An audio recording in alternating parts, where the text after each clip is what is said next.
Hello and welcome to Something Inventive. This is a special episode as I'm going to share with you a full-length recording from the Inventive Marketing Club number 5 back in May. And it's all about how to get 5-star reviews and why that's good for SEO. There's tons of information in it and lots of actions to put in place in your business. So I'm going to shut up now and let's get on with it.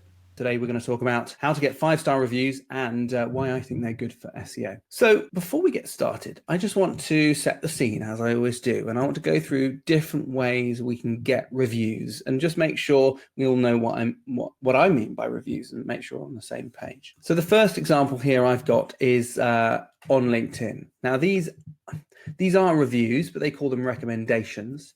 And it's where you are able to find a person's profile on LinkedIn. And if you've worked with them in some capacity, either as a contractor working for them or they've been a client of yours, putting a testimonial down on how they are to work with. And I actually think it works well both ways.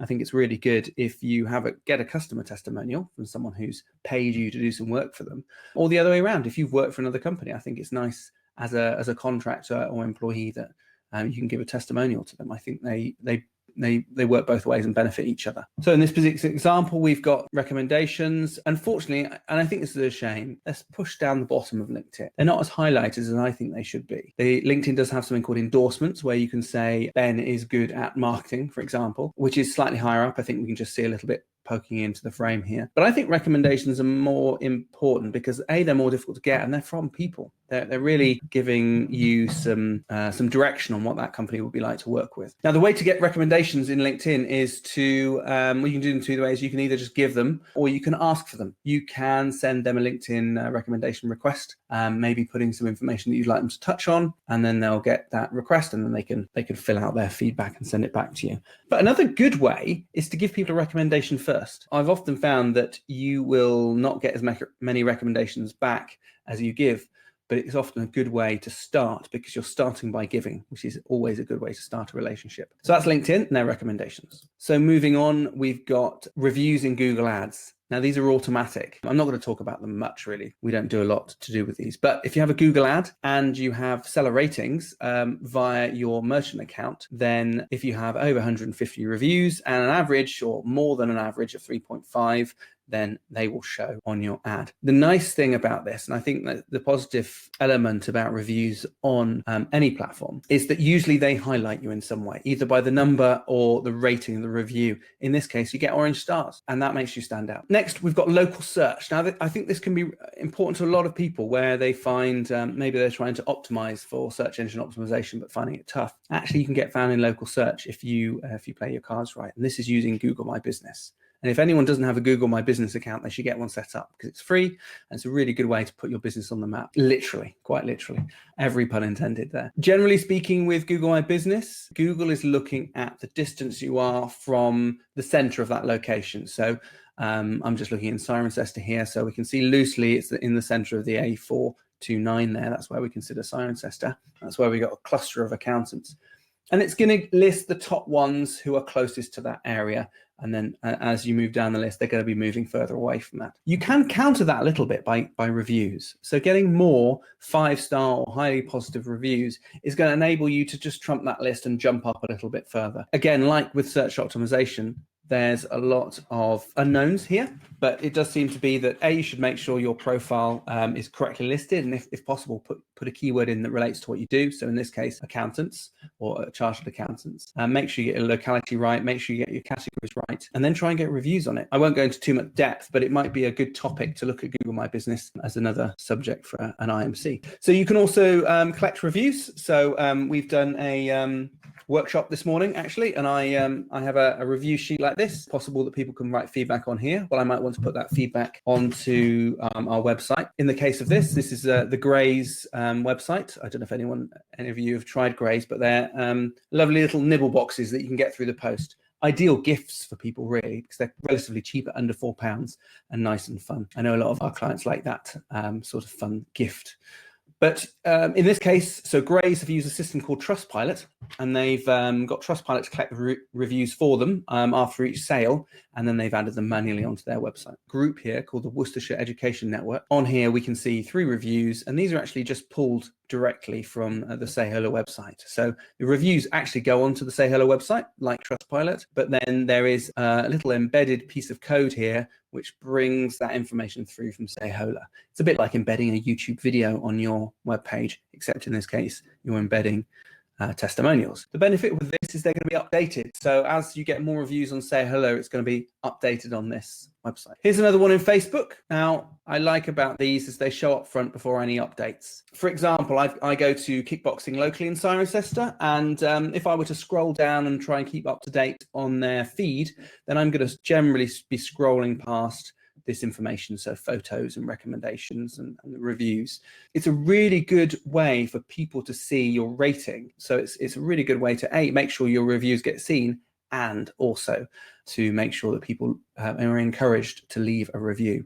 One thing I also noticed with Facebook is they moved to a thumbs up, thumbs down rating. They used to have a 5-star rating. In my opinion, and I don't know if anyone else has any thoughts on this, I actually prefer a simplistic rating. So anything which is like, yes, they are good, or no, I wouldn't really rate them, or a smiley face, neutral face, and a sad face. I think they're my preferred ways of ranking or rating a particular company. Although a lot of people I know like to use a full 5-star rating. Although the problem with that is I think, I'm not sure if they're a 4 or 5 star. And I start thinking about it. It causes me to spend time on this, on the objective of leaving a review. And I don't want to spend time doing that. I want it to be nice and simple. Really speaking, I'm going to be going, yeah, they're great, or they're okay, or they were truly bad. I think for me to go in between, it doesn't work well. Although I know there are some people who make you work hard for that 5-star. But don't get me started on 10-point ways of reviewing a company. I find it difficult. But do leave me a comment if you think that's your preferred method. I'd be interested to find out how people prefer to review things. You can also get recommendations on Twitter. So here's a lovely one from Heidi. Heidi, I don't know if you're in the audience, but you may well wave if you like to. So this was great. I can't remember exactly the situation here. I think we may have been on the phone, or I may have just dropped in to see Heidi on the way back from Herefordshire. And we just had a chat about a few things that needed doing. And Heidi is very nice in terms of letting other people know, if she likes working with people. So this was a really nice recommendation. It's not strictly a review or feedback, but it's really nice. And the nice thing about it from my perspective is, yeah, I get to see this and smile, but so does everyone else. So I can retweet this as well as everyone in Heidi's network getting to see this. So this is great. I did ask Heidi where she got the, what I call the jolly green giant image of me from. She said she got it from my website, but that's a really old picture of me on our website. So I haven't got any beard, and our logo has changed since then. But it's nice. It's nice to go back in time by about 10 years. And this is particularly good for us. But I know if you run a podcast or perhaps on YouTube, actually being able to leave the ratings directly on that service, increasing the rank maybe and position of that particular podcast. Got a couple of example reviews here. It's really nice to see to get that feedback that you're doing, but also it affects the algorithms in this system. So iTunes, that it's the frequency that matters. So if you can get a good momentum of feedback, so you're more likely to get seen by people casually browsing, and you're more likely to come to the top of any particular search engine. Very similar for YouTube as well. There are lots of different ways of getting reviews. And it could be recommendations, feedback, reviews. I like to sometimes ask for not a feedback or review, but can you tell me how to improve what we're doing? Certainly in the workshop we had this morning, that was the key thing that we were asking. Just ask one thing that we could do to make the workshop even better. Because often what I find is they might say, yeah, I would have preferred nicer coffee, although there is always nice, or more interactional, or whatever it might be. But they'll usually say something nice as well. It's a good way of actually getting some positive feedback that you can do something with, some constructive criticism, maybe some positive feedback as well. Why are they useful? It doesn't just make us feel better, although that is in itself quite useful. But there are lots of useful ways of doing it. One of the key ways is that they can support your SEO efforts in a multitude of different ways. So number one, if you've got Google My Business, it can help you get further up that Google map in the list of 3 that appears at the top of Google when someone's searching for Cirencester accountants. Then the accountants will be listed, and it's going to show you the ones who are nearest the center at the top. But if you've got your reviews, it may well bubble you to the top, depending on how many reviews and how positive they are. I think people are more likely to click on your entry. If you have have an entry that has these stars, whether they be gold or orange, you stand out more. You are going to be more visible. You look more engaging to click on. And also you've got social proof. You've got the fact that other people have trusted you and used you. Certainly if you've got a significant number of reviews, that can make a huge difference. I haven't got a slide to show here, but something Inventive podcast interviews was with a guy called, I'm going to say Greg for the moment while I try and find it in the background, but he ran an SEO affiliate company where he shows people how to make money through SEO affiliate links.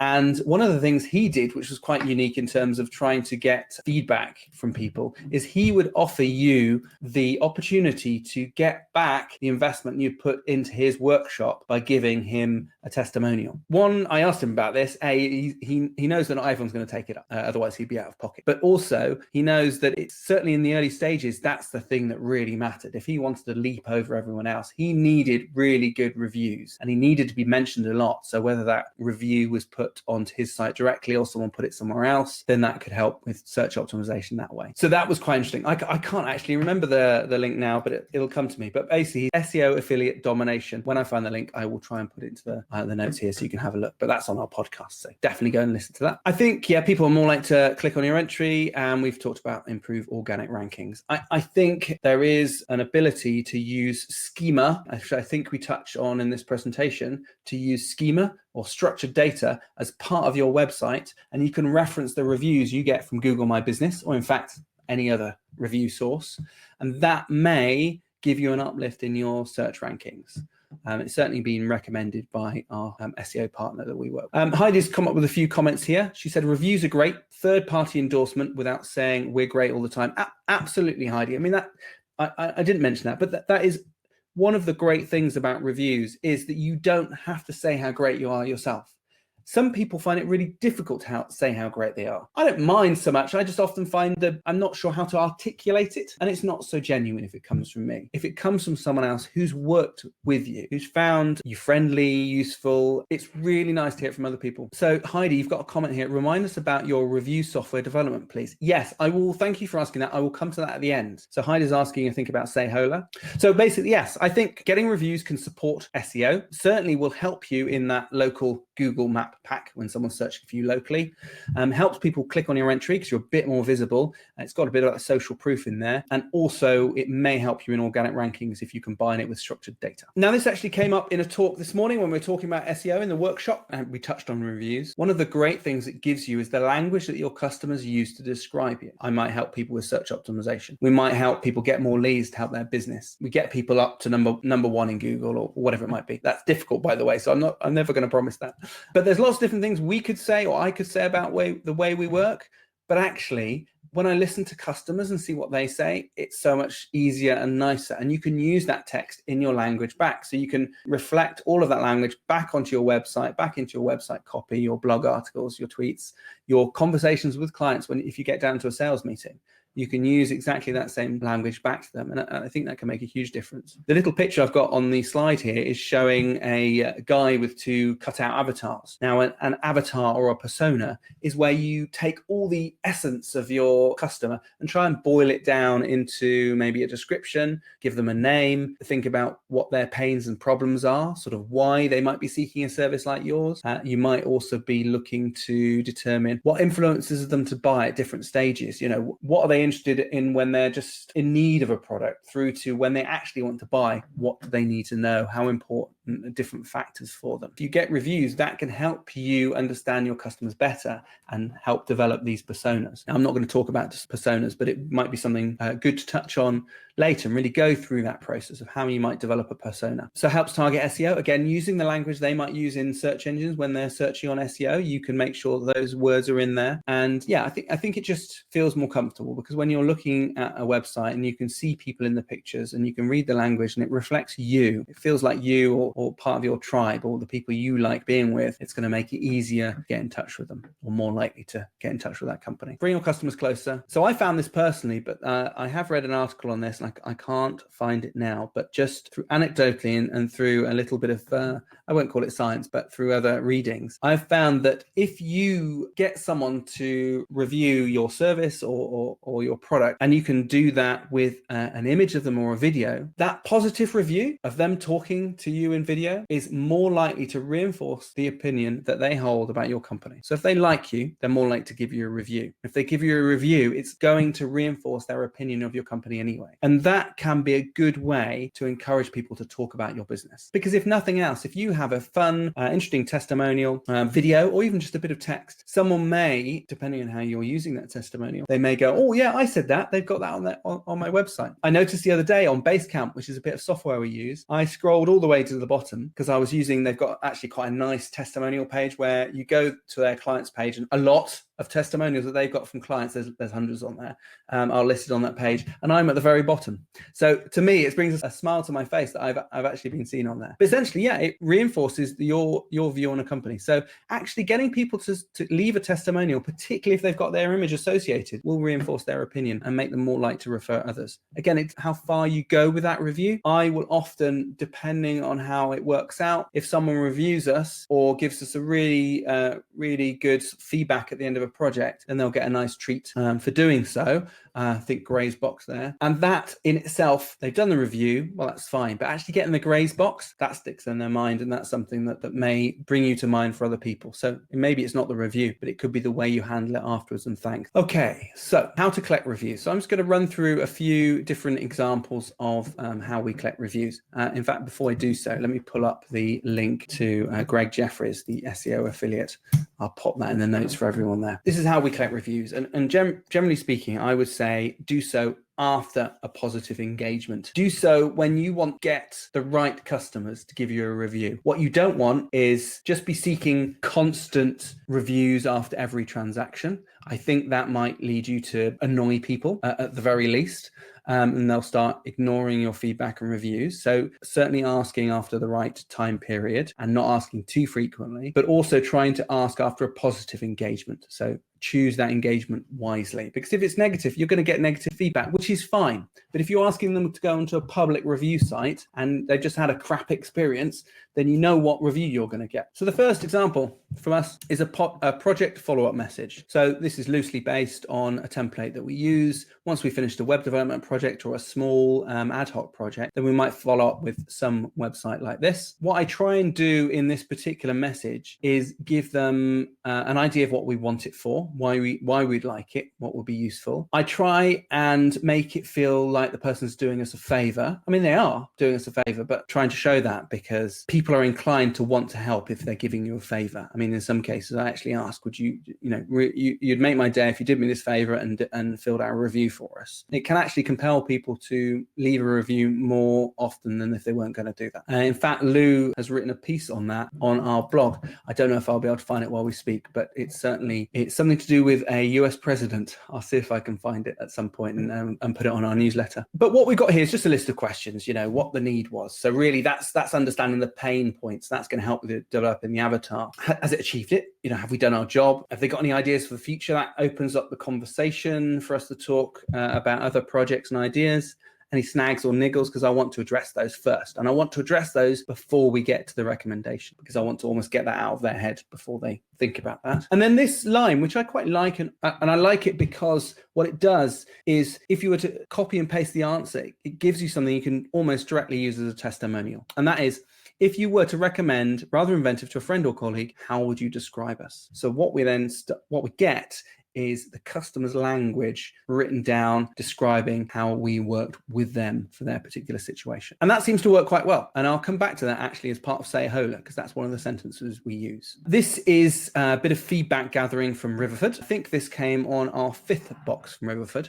This was just a current example I had coming through. And what I liked about it is it didn't come straight away. So what they didn't want is my very first opinion of it, which could have been positive, could have been negative. What they wanted is my sustained opinion. So this came came after 5 boxes, I'd been willing to purchase from them for 5 boxes. I am a customer that they want, that is worth having. I'm not just buying 1 box and going, I don't want that. I'm someone who wants to be a repeated buyer. And so therefore, if you want longer term customers, then arguably I'd say you want to get testimonials from longer term customers. Maybe not wait too long. This was 5 boxes, so that's about 5-6 weeks, something like that. They're using Trustpilot in this instance, and they just want to leave a review, which I did. The nice thing is they responded back to that review. So I knew I'd provided some feedback and that feedback was valued. I didn't get a free gift. That would have been nice, especially from Riverford, but hey, you can't win everything. So this is, you might see a lot of this actually from support companies where they'll just add a rate us at the bottom of their email. I wouldn't have this on every customer email going out, but we've got a support account. So everything from there where arguably I'd say customers need help and we can help them. So people would email into support and then we're able to respond back and help them and hopefully get their issue resolved, whether it be hosting or website update or something like that. But at the bottom of each one of those, we do have our Say Hello link. So just like with Trustpilot, we can ask, have we done a good job? Let us know on the link below. And we've had a few, we don't get, in fact, most of the reviews I get are when they are solicited after a particular action, like our workshops or a project. But this does drip them through. And I have had a few like this and it's nice. It's really good just as an extra way of capturing a few other people who might be out the scope of your projects, workshops, or anything else where you generally would get reviews. So this is quite a nice way of doing it. So if you have set up a Google My Business page, then you would be able to leave a review down the bottom of it, depending on how you link people there. I've already put a review on here because we've worked with Communion. I would edit my review, but if I hadn't put a review on there, it would say add review down the bottom. Even better than that though, once you've got this set up, you can actually get a direct link directly to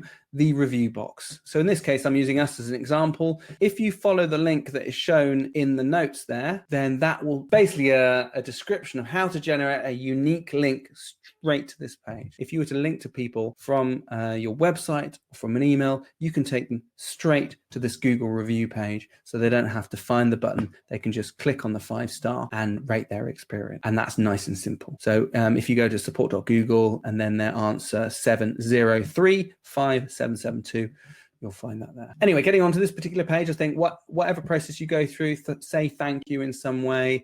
If you can spend a bit of money on it, maybe find a little gift, but whatever you do, don't make it a bribe. I would probably not bring up the idea of the gift before you ask for a review, but you can certainly do that if you want, as long as it's not, I'll certainly keep it under 20 quid. And I did say we'd talk about structured data. Don't be scared because a lot of people don't know what it is. Normally in my workshops, I say, put your hands up if you know what structured data is, and we get nothing. I won't ask that here because I can't see your hands. Some of you may know about this as well, because I've talked to a lot of clients about structured data and we've started implementing it on their sites. But I think it's nice for you to see how this works. For those who don't know what it is, structured data is a standard format to identify different types of content. And it is recommended by Google and Bing. In fact, I think they were part of the development of structured data or the website schema.org. So here's an example of how it works. So if you had a recipe site and one of the recipes on there was apple pie, you can add some additional markup, schema, information that you can use to tell Google or anyone else looking at this content that it's a recipe, the exact name of this recipe, who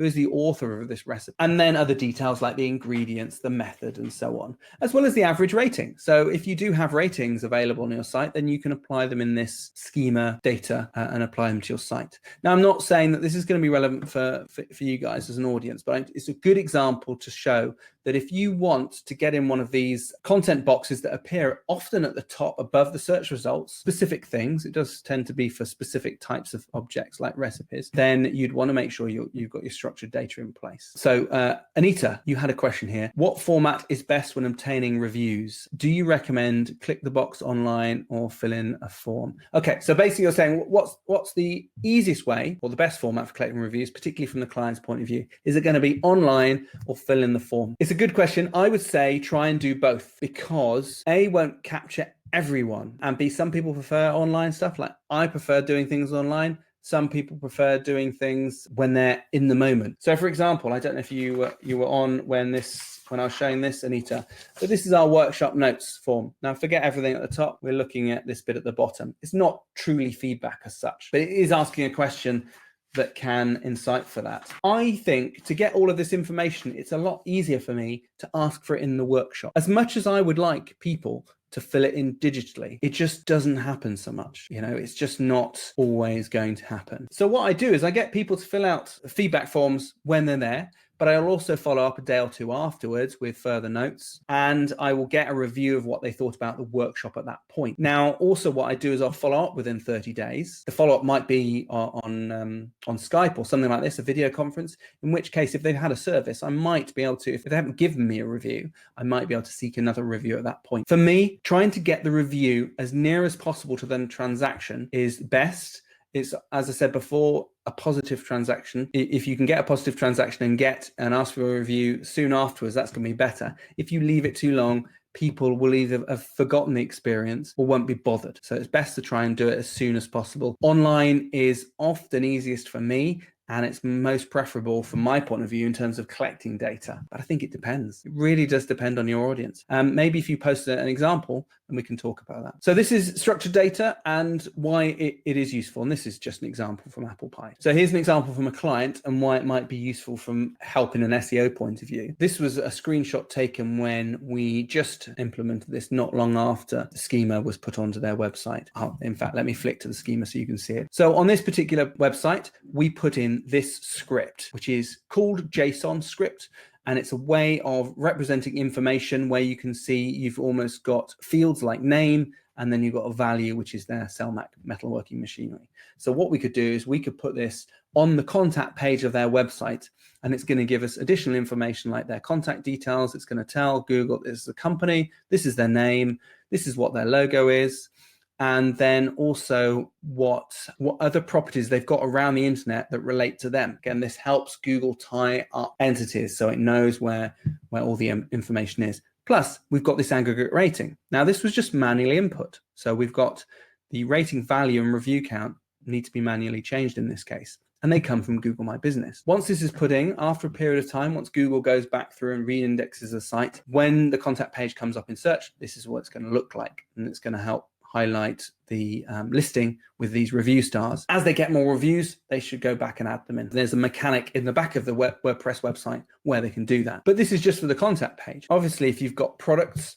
or in this case, machine types, or in our case, we might have a workshop page, or we've got various services, we want to make sure those reviews are very specific to our specific pages. So if someone's searching for workshops or SEO workshop in Cirencester, and we have a page like that, a workshop page, then we want our ratings to show. So we can customize this value here just to be for the reviews that we've got for our workshop. But it's a bit of a pain to manage. I mean, it's really useful, but often you want something automated to put this data in for you. And I'll show you something that can do that later. But if you don't have this, and even if you don't have reviews, just putting in this first part up to aggregate rating can be really helpful in just telling Google who you are and where you are on the internet. Someone who will explain a lot more about structured data than I and give you a background on it is a guy called Dwayne Forrester. Now, I interviewed him a little while ago, and he helped create the schema.org when he was at Microsoft. He's now working for a company called Yext, and they are basically quite a big organization that helps other big organizations manage all their properties online. So schema is one of those elements that they all help manage.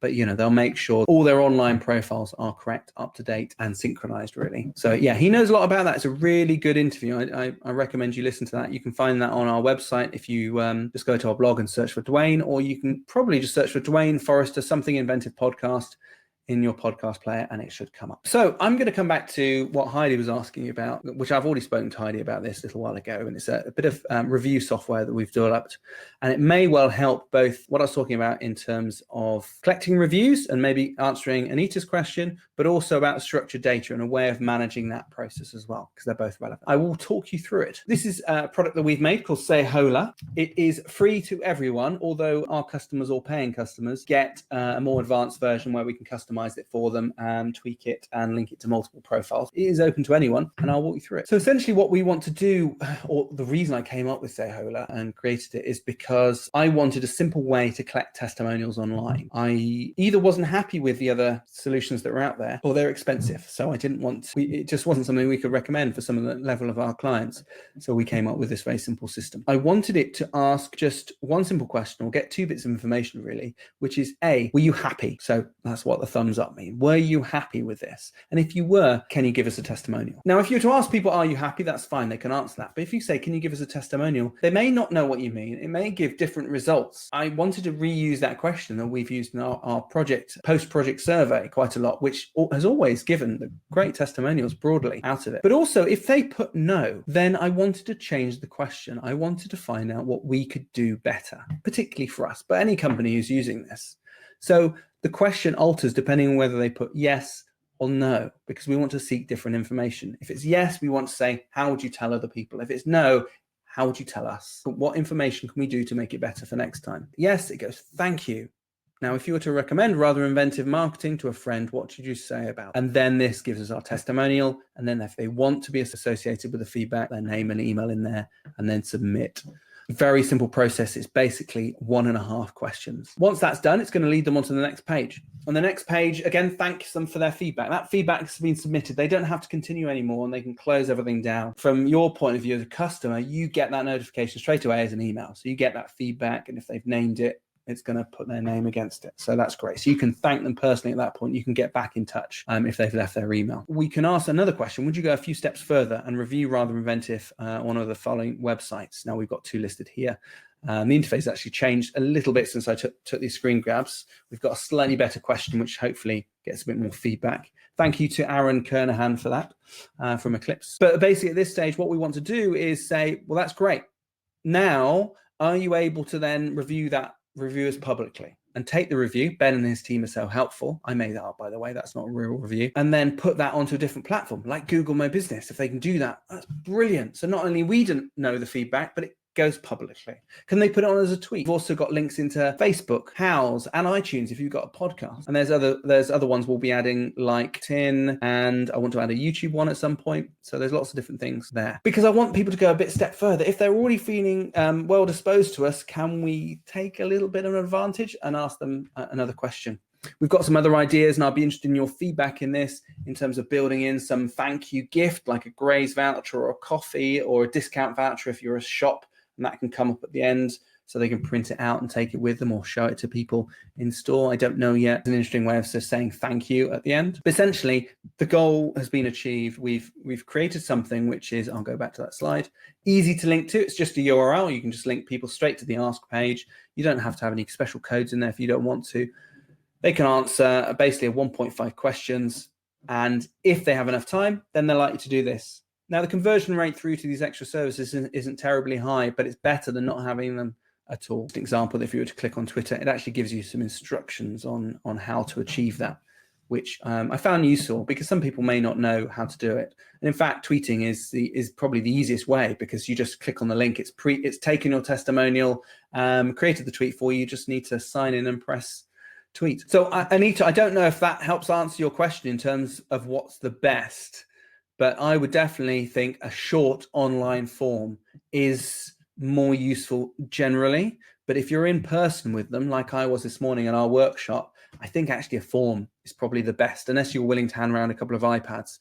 But you don't want to make people wait. Once you filled out the feedback over a bit of time, you'll get a scorecard rating. And the percentage there is based on the number of thumbs up and thumbs down ratings that you get. Thumbs up and thumbs down will always be counted in that rating. However, the feedback that is shown is only shown if it's approved. So that one from Sue there was only shown because it was helpful rating. If it's something where I didn't want to approve it for some reason, spelling was wrong, or they got something wrong in it, or it was something I don't want people to see, maybe a rant, something from a competitor, you can actually not show that. But I thought actually having a score or rating, I think I need that to be accurate, and I don't want people to abuse that by just hiding all the bad stuff. Now, I did say we'll come on to schema. What's nice about it is, again, over time, it builds up schema for you. So we've pre-put in all this information, and so if you scroll to the end of your scorecard and actually view all, then you'll see the schema automatically generated for you. So it's got all your details in there, everything we need, including the same as, because that links to Twitter, Google, Facebook, all the other profiles we've put in, plus your aggregate rating, which it does know about. So in this case, you can see we've had 38 reviews with a review average rating of 5. The rating is either 1 because it's negative or 5 because it's positive. Luckily, we've had no